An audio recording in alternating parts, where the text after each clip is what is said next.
The Charlie Rymer Golf Show, starring Charlie Rymer. Hey, okay, let's pick up the tempo. Charlie Rymer here, and welcome to my new show, where we do things my way. As a former golf pro and media personality, I know golf. But this isn't going to be your grandfather's golf show. I'm bringing you conversations with celebs and golf greats, getting off the course and out on the water, and even getting into some good eats. This is the Charlie Rymer Golf Show. Keep it in the fairway, folks. Today I'm at the Barefoot Resort, North Myrtle Beach, South Carolina. This is the Pete Dye Golf Course, and this is the Hootie and the Blowfish Monday after the Masters Celebrity Pro-Am. This event's been going on since 1994. I've been fortunate to participate in all but 2 of them. And this event most years is the largest fundraiser in the state of South Carolina. And after all, that's what golf does best. Bring people together, have a lot of fun, and raise a lot of money. This is my team today. Team, kick butt on 3. You ready? 1, 2, 3. Kick butt! One more time with feeling. Okay. Every year, some of the biggest names in golf and music come together in Myrtle Beach to raise money for educational programs and junior golf. Let's check out some of this year's roster.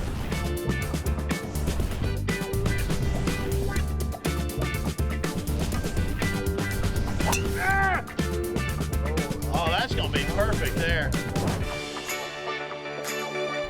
So let me tell you all something. You're used to standing wherever you want with the cameras. With these guys, I would stay behind the golf ball.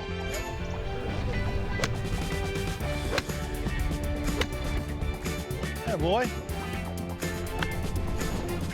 I'd go back to what you were doing before I gave you tips.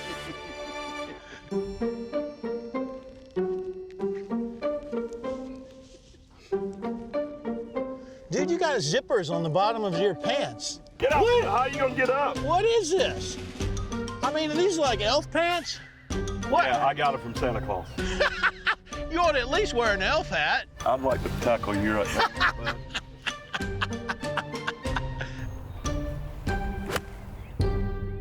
I guess if you hit it like that, you can wear whatever kind of pants you want, elf or otherwise. In between holes, I've got a chance to catch up with country music artist and one of my oldest friends, Colt Ford. So, Colt, you're a busy man, and I know the music you're putting out right now, you're really proud. I mean, you've been putting out a lot of great music for a long time, but I know right now you're fired up. Talk to me about your current projects. I just, you know, I love making music. I mean, and I'm always constantly trying to evolve and do, you know, maybe, I mean, early on I was told, your first record needs to be black and white. Who you are, what you stand for, what you're about, and then every record it's black and white and I add a little red, then I add a little blue, and then so I keep adding colors to the palette. It's been a lot of fun to be able to keep making music all these years later and feel like I'm making some of the best music of my life right now. Considering how long I've been doing it, it's like it's hard to believe, but I've been really blessed. And some of the artists you're working with, you did a song, I guess it came out about 6 months ago, with a couple of my most favorite people on the planet, Dan Tyminski, and you got Vince Gill playing guitar on that song. Oh, man, unbelievable. The song's Keys to the Country. Keys to the Country. Yeah. Tell me about that song. I mean, that's it's just awesome. It's just a fun, right down the middle country song about, like, you know, just we can just hang out here in the country and we're fine. And I got this kid Rashad. I saw on TikTok, he's a black kid from Georgia. He's so good, from Willacoochee, Georgia. Wow. And I hit him up on TikTok and I was like, man, I love what you're doing. I'd love to do a song with you. So we met, and then I was like, we get Dan Tyminski to sing some high harmonies on there. Ain't nobody. And then I was like, well, what if we can see if Vince will play guitar? And Vince said, yeah. Just like, good Lord, we got 2 Hall of Famers and 2 old redneck boys from Georgia. I mean, but it's just a lot of fun. I mean, you know, Dan and Vince, I mean, does it get much better than those two at what they're doing? I mean, it's just hard to beat, so it's a lot of fun. Where's the best place to find out about where you're touring, the latest music, where to go get it? What's the best tool? Just go on coltford.com. I mean, I'm out there everywhere, TikTok, Instagram, Facebook, it's everywhere. Big summer you're expecting, right? A lot of shows. When you're out playing, and I hadn't seen you play maybe a year, but this whole pandemic thing, I get the sense that people are ready to get back together and do things like they used to do before this stupid pandemic came along. It's been tough, and and there's been some places that we go to that are traditionally you think would be really good, and they've been kind of and then there's some places I'm like, I've never been here before, and they've been nuts. People are they've had enough. Yeah. They've had enough. They've been cooped up, trapped, and they're ready to get back to real life. Well, there's no better way to do it than going to a Colt Ford concert. Absolutely. You want to come have some fun. I don't care who you are, what you believe in. If you want to just come have some fun and forget about it all for a while, I'm where you need to go. Amen, brother. Yeah, baby. That looks great. All right, so we gotta get this golf ball teed up a little bit. Yeah, we gotta get teed up a little bit higher. Okay. Yeah, we gotta get teed up a little bit higher. Okay. Let's try this one. Hey, y'all check this out. I just gave a golf tip. Let's see if this works, all right? No pressure. And the thing about it I want you to do is, like, you've been like holding back. On this one, I want you to hit it like you're angry, you're mean, and you got like an explosive temper. Okay. All right, you're mean, you're angry. Get after it.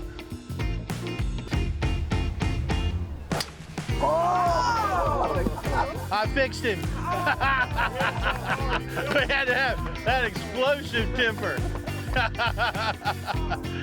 I'm glad I thought about that.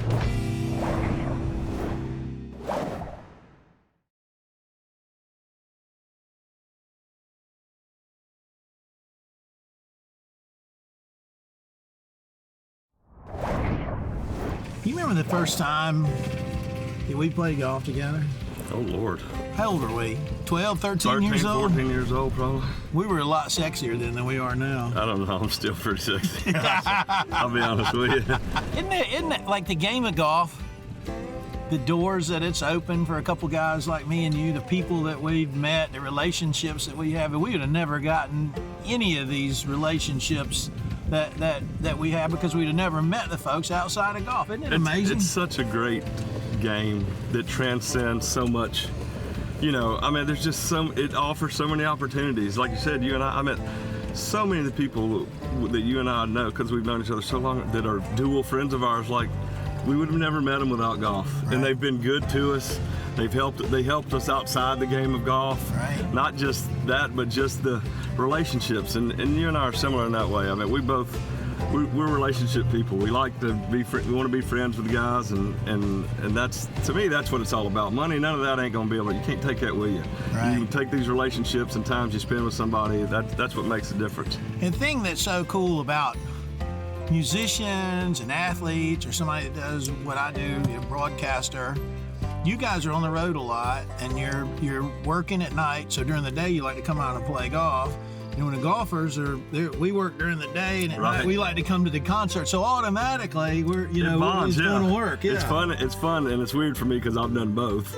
To be on both sides of them, people are always like, well, what's the difference between golf and music? And I was like, well, in music, I know what I'm getting paid before I get started. That's a pretty cool piece of information to have.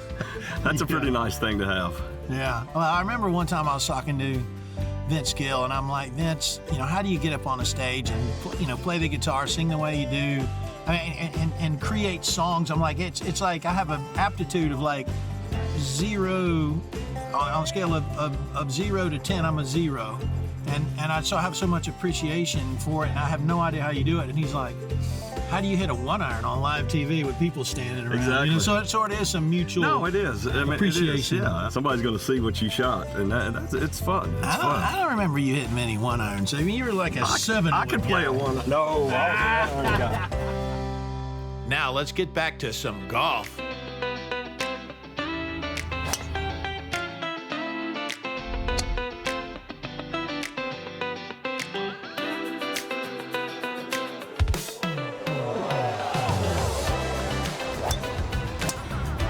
Nice.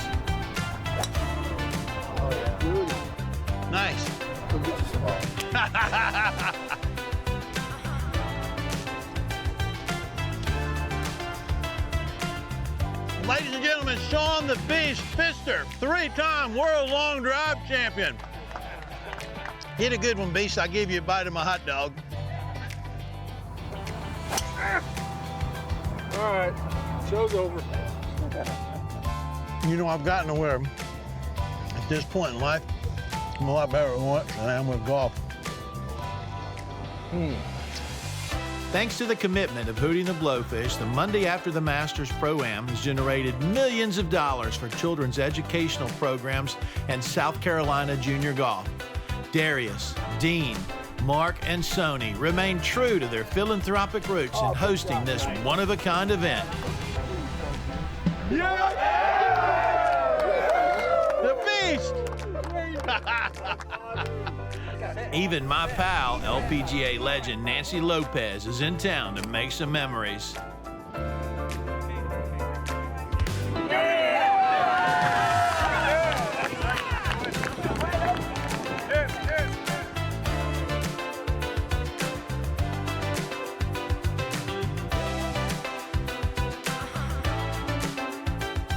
That's a wrap from the 2022 Hootie and the Blowfish Monday after the Masters Celebrity Pro-Am. Pat, you hit in here close on 18. Finish us off. Pat, you really suck. Folks, we look forward to seeing you here again next year. Take it away, boys.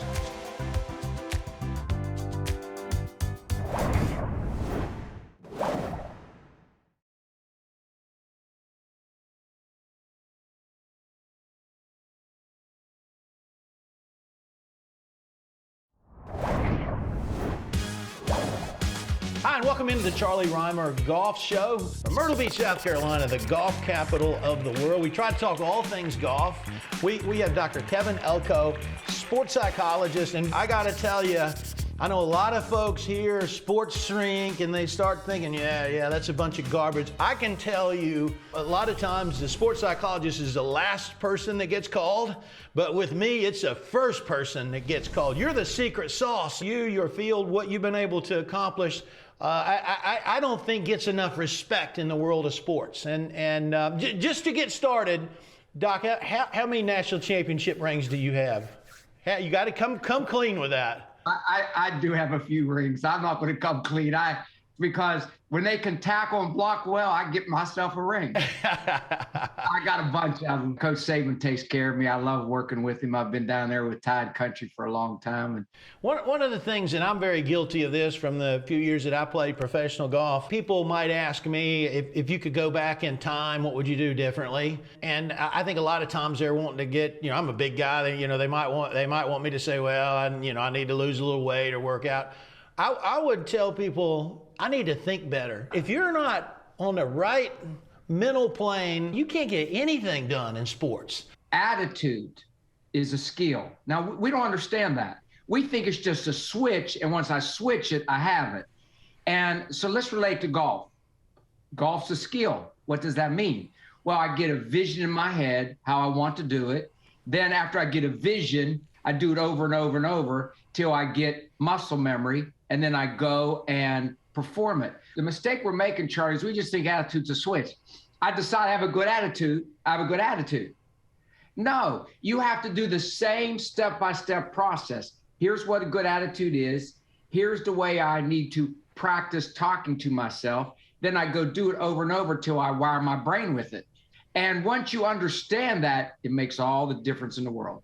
I'd like to get your take on this. I've been asked this question a few years. Doc, I've been broadcasting now for, going on 25 years, and I've had a chance to interview a lot of successful business people, folks that are leaders in their sport, like Michael Jordan, Arnold Palmer, Jack Nicklaus, Tiger Woods, Tom Brady.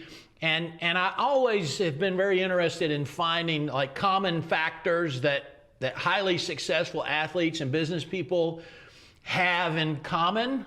And because it's certainly not technique, the highest achievers very often, I don't think, had even close to the most perfect technique. What they all have in common, my take, is that every one of them, they believed that they were going to do what they did before they actually did it.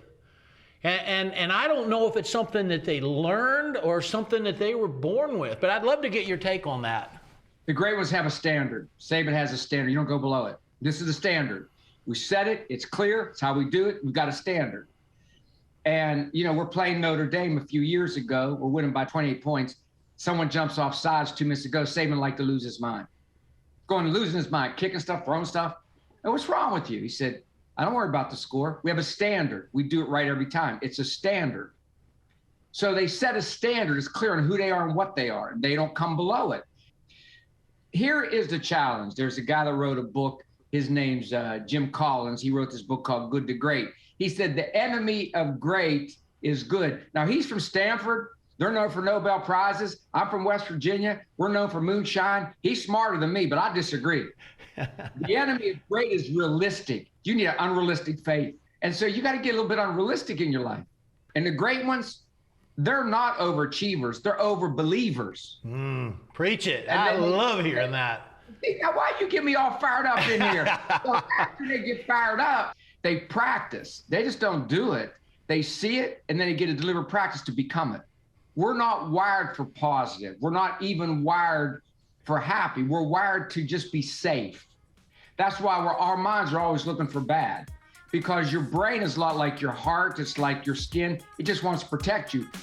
And so you have to reprogram the brain, because 90-some% of the time in golf, it's downtime. So you need to get your mind not just positive, but locked in to what you're doing with your self-talk. Keep chopping, keep stroking, trust, plod, talk to you. Y'all got me fired up.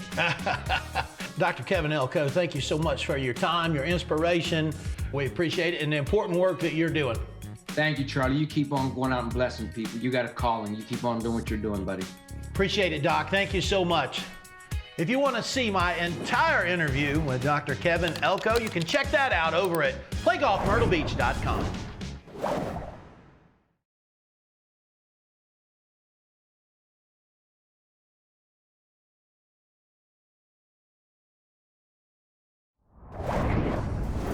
Now I'm headed to the course, but I forgot my clubs.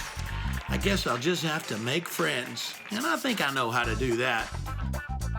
Time now for Ambush Trivia. I'm at the spectacular Caledonia Golf and Fish Club, and there are some unsuspecting golfers out on the course right now that are about to have a chance to win a little All right, whoa. Come on over here, guys. Y'all ready to play a little game? We got a prize for you. Let's do it. Let's fight. I barely fit on it. I like the kickstand. How you guys doing? You ready to play a little trivia? Sure.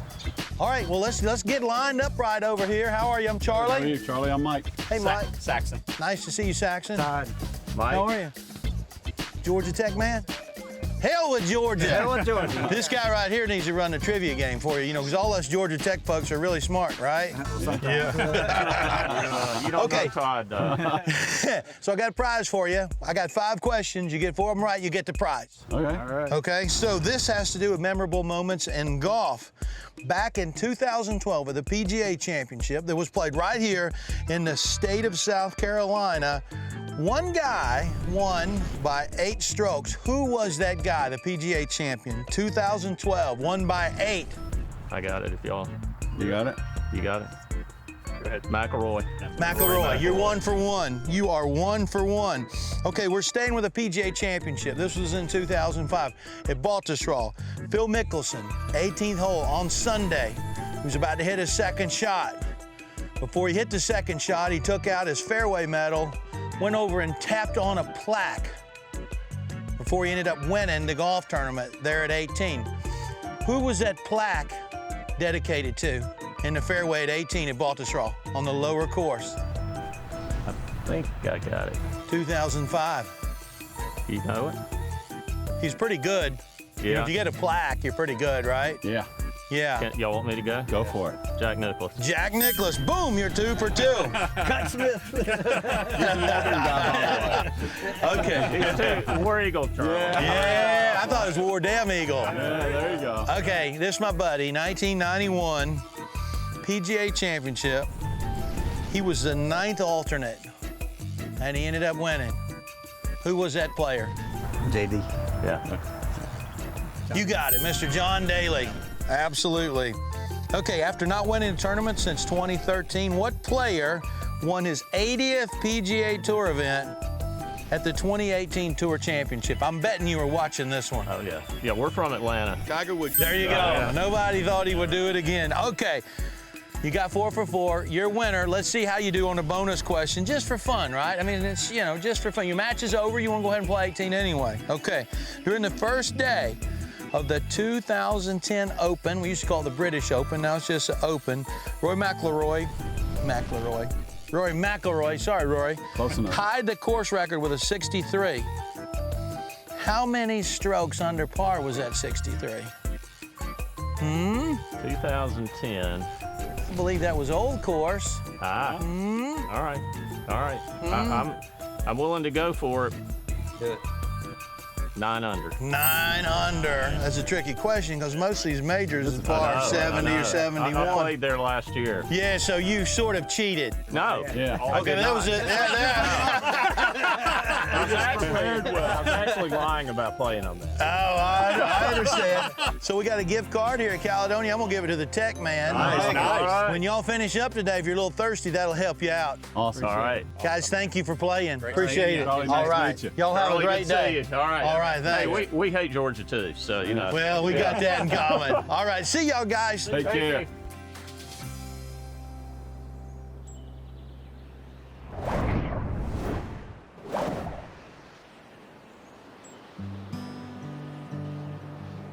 Confidence is a skill. One way or another, it has to be earned. All the great golfers I've ever met, and I've met a few, have one thing in common: an irrational belief in themselves.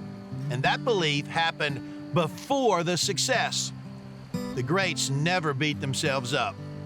Wake up every day and don't consider failure. Be your own biggest fan, and know I'll be right there in second. Hope you've enjoyed the Charlie Rymer Golf Show. Keep it in the fairway, folks. Hey, Colt. Yeah. They got an XL short over here if you want one. You can't get enough of short jokes, can you? Charlie Rymer smells like beef and cheese.